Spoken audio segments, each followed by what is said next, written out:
In today's math lesson, we're going to talk about the division rule for exponents. This is also known as the quotient of powers. So when you have an expression where you are needing to divide and the bases are the same, with those exponents, with those powers, you're going to subtract them. So subtract the exponents when the bases are the same and you are set up with an expression where the bases are dividing each other.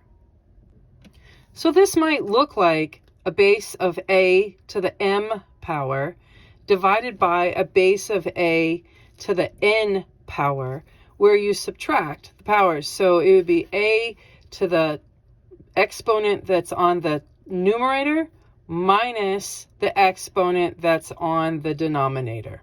So a to the m minus n.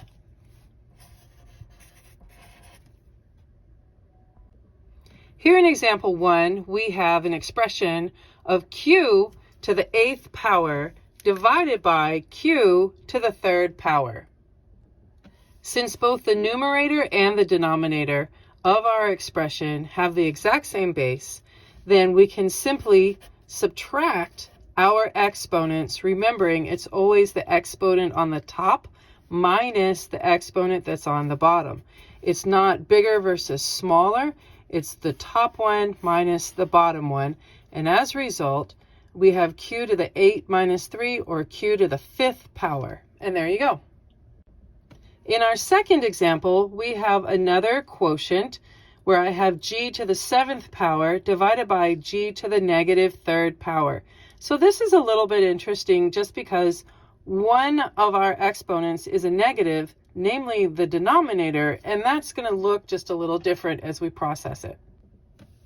Since the two bases are dividing, then I do subtract them with the numerator exponent coming first minus whatever the denominator exponent is, which happens to be a negative 3.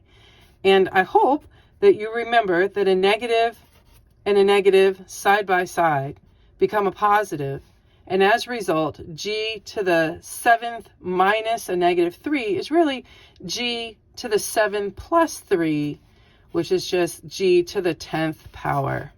And there you go. Here in example 3, I again have a quotient, and this time the negative that happens to appear on an exponent is in the numerator. So let's look at how to examine that. Since I'm dividing, I'm still going to subtract, and as I've been saying, it's the top exponent that always comes first minus the bottom exponent.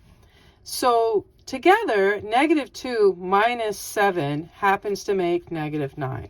But there's a piece of the instructions that we really haven't had to work through with until right now, that is remembering to rewrite so that we have positive exponents. So this is a throwback to the negative exponents lesson that we did previously, where we remember that a to the negative n power is equivalent to 1 over a to the positive n power.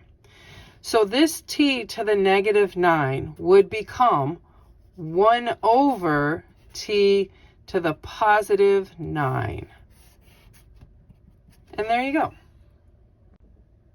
In our fourth example, we still have a quotient, and so it has the same base, and we know that we are going to have to subtract our two exponents, and this time they happen to be the exact same exponent, which looks kind of odd, but we've got negative 8 minus another negative 8.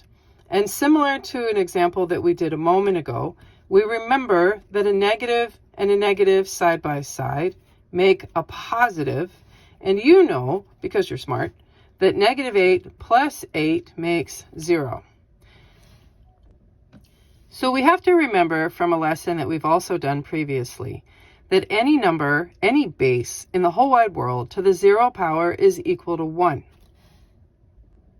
So remembering that, we can apply it to this situation where n to the 0 power is really equal just to 1.